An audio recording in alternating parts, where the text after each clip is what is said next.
Hi friends, welcome to Agri Engineering Talks. Today we are going to discuss about the sources of farm power. Before going into the topic, friends, whoever still didn't subscribe to our channel, please do subscribe for getting latest update about our new videos. Coming to the topic, first before learning sources of farm power, we shall discuss what is power. As we know that power is a rate of doing work, that is P can be expressed as P is equals to W by T, that is work by time, which can be expressed as joules per second, which is equals to watt. We can also express work as force into distance by time, as we know that force as a unit of Newton and distance as a unit of meter and time as a unit of second, that is power is equals to, which can be expressed as Newton meter per second. Force is equals to mass into acceleration, mass as a unit of kg and acceleration as a unit of meter per second square. So we can write power as P is equals to mass per second is kg and acceleration as a unit of meter per second square, and here we can see we have a distance also, that is meter by time as a unit of second, that is power can be written as power units can be written as P is equals to kg meter square by second cube. It has a dimensional units of m L square T power minus 3. This is the dimensional unit of power. This power can be expressed in terms of horsepower or kilowatts, that is 1 HP is equals to 0.75 kilowatts. Next, coming to farm power, as the farm power is one of the most expensive and critical inputs when growing crops. When undertaking different operations on a farm, a certain amount of work is required to complete the task. When this work is undertaken over a time, then it is known as power. In simple words, we can say farm power as a power which is required to carry out farm operations. Next, coming to different sources of farm power. These are classified as two types, that is mobile power and stationary power. Coming to mobile power is nothing but power which can be developed while moving, whereas the stationary power is nothing but power producing component is kept at a particular place and operated to carry out the different farm operations. Next, coming to mobile power classification. This mobile power is again classified into five types, that is human power, animal power, tractors, power tillers and self-propelled machines like combines, transplanters, reapers, sprayers and others. Whereas stationary powers are classified as diesel engines, electric motors and renewable energy. We'll study each one of these separately. Coming to human power, as we know that many jobs on the farm are still undertaken using man as a power source.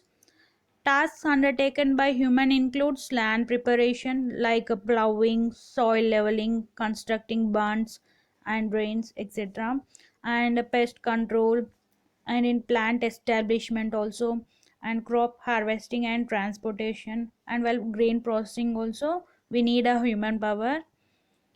A strong man can develop maximum power of about 75 watts, that is about zero point 0.1 HP, for doing farm works.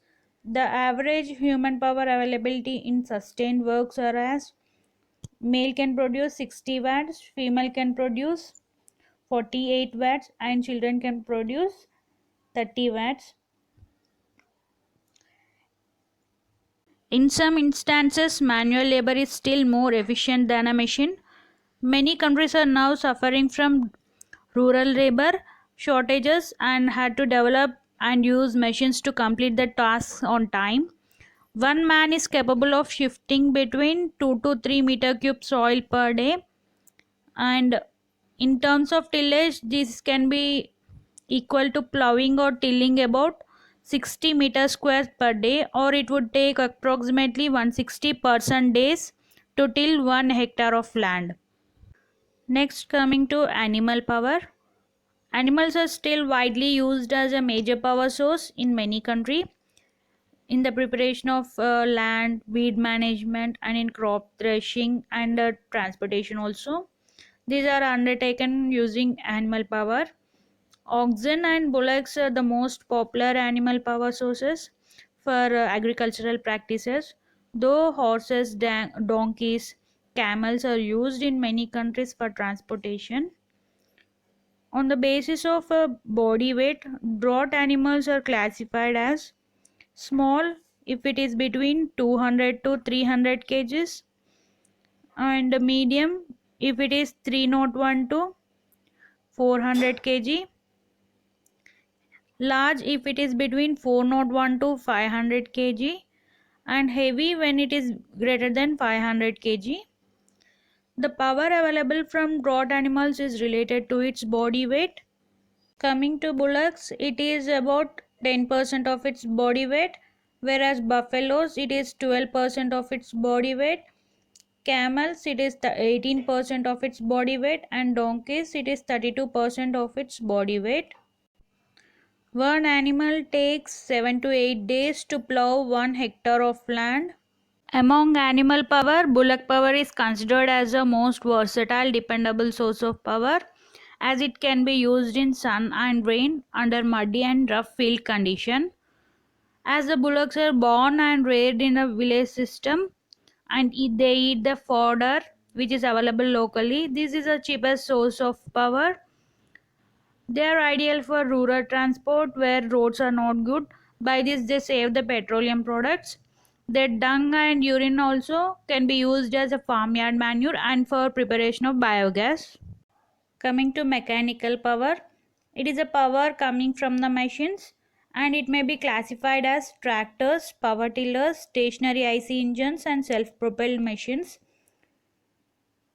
Coming to the tractors, tractors are available in these following classes depending upon their horsepower: 20 to 30 HP tractors, and 31 to 40 HP tractors, and 40 to above tractors. About 25% of the total tractor production in India is of this range, and about 60% of the total production of tractor is in the range of 31 to 40 HP, and 41 and above it is about 15%. Here comes the question for the competitive exams, like most of the tractor production is in the range of, then the answer will be 31 to 40 HP, has about 60% of the total production of tractors in India is in this range. Tractor manufacturing in India is started in the year 1961, and the first tractor manufacturer was MS Itcher Goodearth.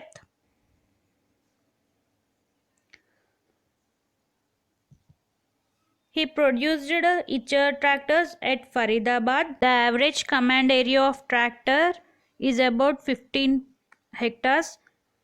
The tractor is of 26.1 kilowatt. For calculating the power availability from tractor on the farm, a weighted average of 26.1 kilowatt power per tractor is considered. Next, coming to power tillers, there are about 6 models and they are in the range of 5.97 to 8.95 kilowatts, that is of 8 to 12 HP in India. For calculating the power availability from power tiller on the farm, a weighted average of 7 kilowatt per unit is considered, and the average command area of power tiller of 7.46 kilowatt is about 5 hectares, whereas one pair of bullock can command about 2 hectares only. For bullocks it is 2 hectares, whereas This power tiller it is 5 hectares, and for tractor it is 15 hectares. Next, coming to IC engines, that is stationary IC engines. IC engine is nothing but internal combustion engine. It is a good device for converting chemical energy to heat energy and heat energy to mechanical work. These engines are of two types, that is diesel engine or petrol or kerosene engine. The thermal efficiency of a diesel engine varies from 32 to 38%, whereas petrol it is 25 to 32%. In modern days, almost all tractors and power tillers are fitted with diesel engines. Stationary oil engines are used for pumping water, flour mills, operating oil gunnies and cotton gins, and for operating chaff cutter, sugarcane crusher, thresher, winnower, and many such equipments. Next, coming to electrical power, it is used mostly in form of electrical motors on the farm. Motor is very useful machine for farmers. It is clean, quiet and smooth running.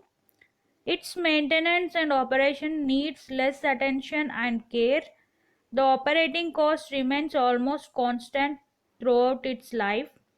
Electrical power is used for water pumping, dairy industries and in cold storages, and in also farm product processing, fruit industries, poultry industries and many similar things for farmers.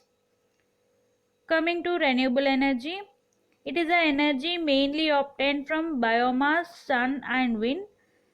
Biomass energy, wind energy and solar energy are used in agricultural and domestic purpose with suitable devices. It can be used for lighting, cooking, water heating, water distillation, food processing, water pumping, diesel engine operations with supplementary fuel, and electrical generation on small scale. Renewable energy is inexhaustible in nature. For operating a windmill, we need a wind speed of about 8 to 10 kilometer per hour, and these windmills has to be installed in a coastal areas or in a place where there is a high altitude. Wind speed will be more. We'll learn in depth about this renewable energy topics, which includes wind energy, biogas plants, solar energy in upcoming videos. Friends, whoever needs the objective questions regarding this topic can contact through our Instagram page. We'll be sharing the soft copy of this topic which you can download. If you like our video, please do like, subscribe and share with your friends.